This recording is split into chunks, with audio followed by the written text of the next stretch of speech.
উপরের বিনে রেখে বিনের ঢাকনাটি ভালো করে বন্ধ করে দিন। উড্ডয়ন ও অবতরণের সময় সকল প্রকার ইলেকট্রনিক সামগ্রী বন্ধ রাখুন।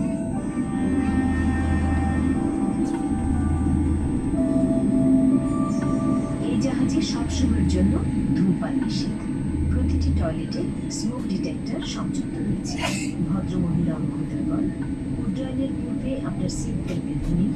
সিটের পেছন দিক সোজা করুন। আপনার সামনের খাবারের টেবিলটি যথাস্থানে গুটিয়ে রাখুন। নিরাপত্তা বিষয়ক আরও তথ্যের জন্য আপনার সামনের সিট পকেটে রাখা নিরাপত্তা নির্দেশাবলী ভালো করে পড়ে নিন। আপনাদের মনোযোগের জন্য ধন্যবাদ।